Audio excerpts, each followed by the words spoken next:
This past week in Hilton Head, Justin Thomas broke a 3-year winless drought on the PGA Tour by winning the RBC Heritage. Now, although we can't measure strokes gained new dad, we can look at some important stats from this week and the clubs he used to achieve them. With that in mind, let's dive in.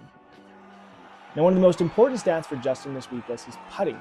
He gained more than 5.5 shots for the entire event, which placed him third. This is a category where Justin has tended to struggle in the past, but since switching to a Scotty Cameron Phantom mallet, he has really excelled on the greens, and this week he happened to put it all together. I should also note he finished second for the entire field in the amount of length putts for the entire event, which was pretty close to 100 feet. Now, another category where Justin really excelled this week was his strokes gained approaching greens. Justin plays a mixed combo set of irons which features some very custom blades made just to his spec, as well as a T200 4-iron. This is a club that he hasn't played that long and has really gone back and forth with using different clubs at the top end of his iron set. When you do combo, for a lot of players, it allows you to approach greens with higher, softer landing shots, and when you have greens that are as firm as they were at Harbour Town, a club like this is very useful.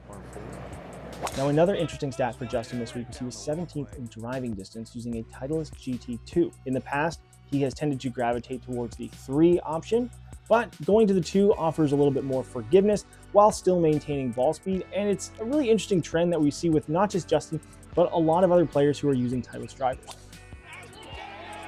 We already mentioned his strokes gained approaching the green, but when you miss greens, you got to get up and down. And he did that pretty efficiently this week. He finished 8th in scrambling, and he did that with a full bag of Titleist Pokey wedges. Now, I've got one more little bonus nugget for all you gear nerds out there. A piece of equipment in Justin's bag that is nowhere near new is his Titleist 915 FD 18 degree 5-wood. Now, this is a club that has been in his bag for a very long time, but what makes this club special is the fact that it was only ever very limited released to retail. It was part of Titleist's Moto program, and the 915 fairways are still a club that you'll find in a lot of PGA Tour players' bags.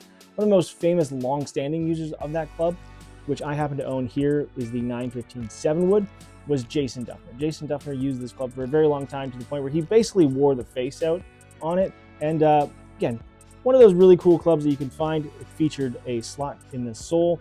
And, you know, it's just one of those fun clubs that you see in players' bags. They fit a purpose, they fit a distance, they fit a shot shape. And for Justin, it's just been one of those clubs that's very, very hard to replace. And look, if you got a trusty, reliable fairway wood, who's to blame him?